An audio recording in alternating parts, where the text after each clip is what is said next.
berada. Bahagia sekali bertemu kembali dalam renungan harian GMI Ebenezer. Pagi ini saya yakin dan percaya Bapak Ibu lebih tenang karena Kristus memberi ketenangan dalam hidup kita. Mari kita berdoa sebelum kita mendengarkan renungan pagi ini. Bapa di sorga, terima kasih untuk kasih dan karunia-Mu yang Kau nyatakan di tengah-tengah hidup kami. Kami bersyukur karena kami punya Tuhan yang selalu menenangkan jiwa kami. Pagi ini kembali kami mau merenungkan firman-Mu, biarlah firman-Mu ini juga menyejukkan hati kami. Terima kasih ya Tuhan, berfirmanlah kepada kami karena kami siap untuk mendengarkan. Di dalam dan demi Yesus Kristus kami berdoa dan mengucap syukur. Amin. Tema kita pada pagi hari ini, masih adakah iman di bumi?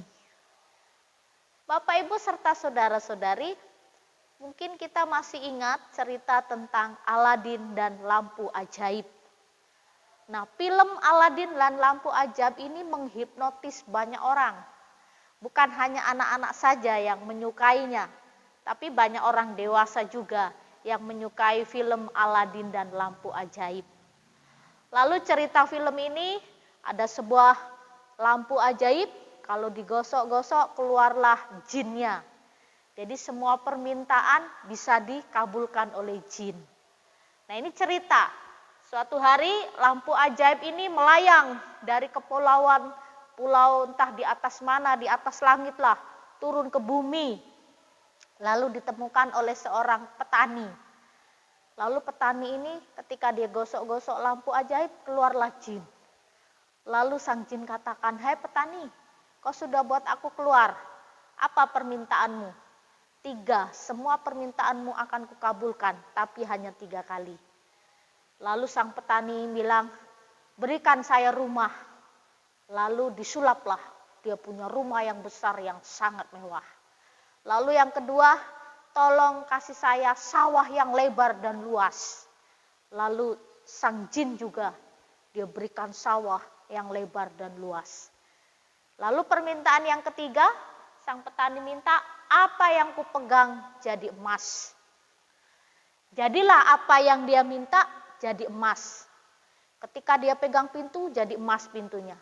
Ketika dia pegang kursi, jadi kursi emasnya. Ketika dia pegang meja, mejanya jadi emas. Lalu dia bingung. Ketika dia mau makan, sendok nasinya berubah jadi emas. Piringnya berubah jadi emas. Nasinya berubah jadi emas. Lalu dia tidak bisa makan. Lalu dia panggil lagi lewat lampu ajaib, "Keluar kau jin. Saya tidak mau, semua yang kupegang jadi emas.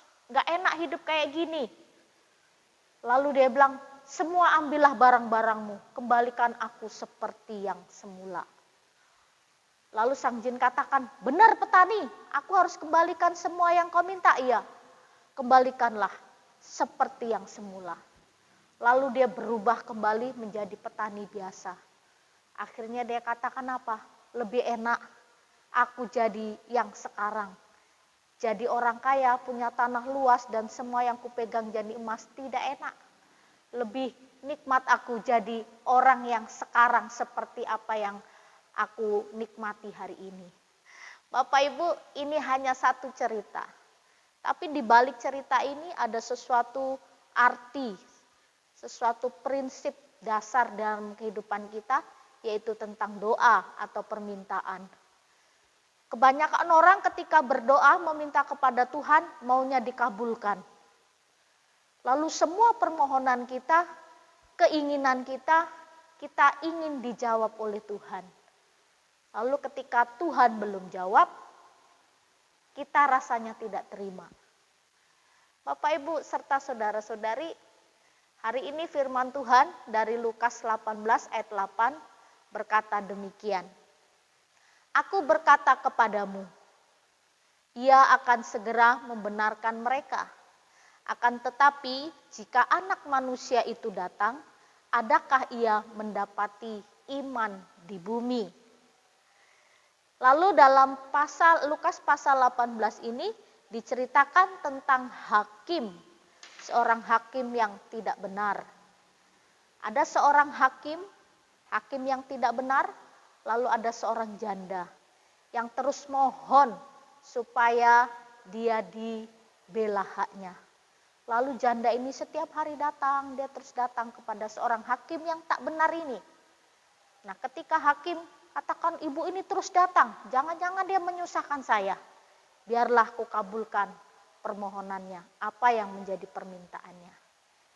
Nah, lewat perumpamaan ini Bapak Ibu serta saudara-saudari, orang yang berdoa memohon sungguh-sungguh kepada Tuhan, Tuhan pasti akan memberikan yang terbaik.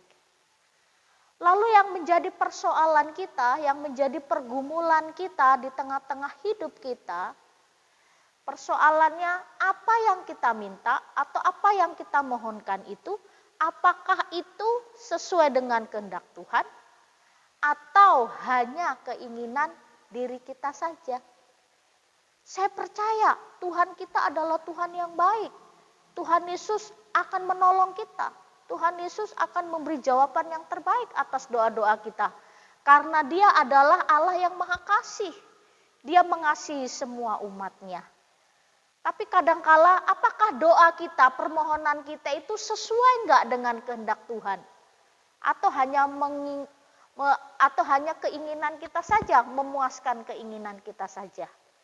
Dan pagi ini firman Tuhan ingatkan kepada kita, bukan hanya pengabulan doa. Masih adakah iman di bumi ini?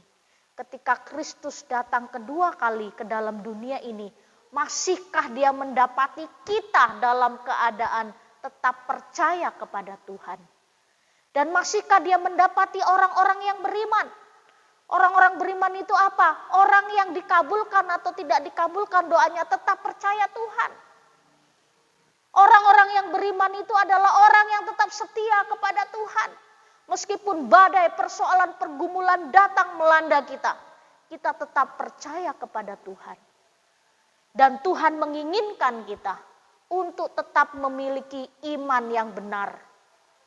Kalau dulu orang berlomba mau cari iman yang besar, tapi hari-hari ini bukan iman yang besar, tapi iman yang benar.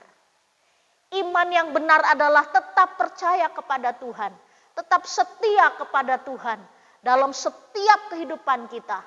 Jangan jemu-jemu berdoa kepada Tuhan. Banyak orang jemu berdoa karena tidak dijawab. Doa itu bukan hanya permintaan permohonan, tapi doa itu hubungan kita dengan Tuhan, menjalin komunikasi dengan Tuhan. Ketika kita dekat dengan Tuhan, kita akan semakin kuat. Jadi pada pagi hari ini, mari kita bangun iman yang benar. Supaya ketika Kristus datang ke dalam dunia, dia mendapati kita tetap memiliki iman yang benar, bukan iman yang besar. Bapak, Ibu, serta saudara-saudari, tetap percaya dan setia kepada Tuhan. Sehingga setiap hari kita terus memiliki iman yang bertumbuh. Iman yang benar, iman yang bertumbuh. Dan iman yang bertumbuh akan menghasilkan satu hal yang luar biasa, yaitu tetap setia kepada Tuhan. Kesetiaan kita lewat doa-doa kita untuk menjaga kita tetap setia. Jadi tetaplah setia di dalam Tuhan, tetaplah percaya kepadanya, semakin hari imanmu semakin teguh kepada Tuhan. Kita berdoa. Terima kasih untuk firman-Mu yang mengingatkan kepada kami pada pagi hari ini. Untuk kami tetap percaya kepada Tuhan, memiliki iman yang benar. Banyak orang Tuhan sudah tinggalkan iman percayanya kepadamu karena persoalan dan pergumulan. Dan biarlah lewat firman-Mu pagi ini, kami tidak akan tinggalkan Tuhan, tapi kami akan tetap setia. Dan lewat doa-doa kami, itulah yang memberi kekuatan kepada kami untuk kami setia kepadamu. Berkati kami ya Bapa, dalam nama Tuhan Yesus kami berdoa. Amin. Selamat pagi, selamat beraktivitas. Tuhan memberkati kita. Ku menutup mata, ku tetap setia menanti janji-Mu sampai ku dapatkan mahkota kehidupanku. Ku tetap setia, ku mulai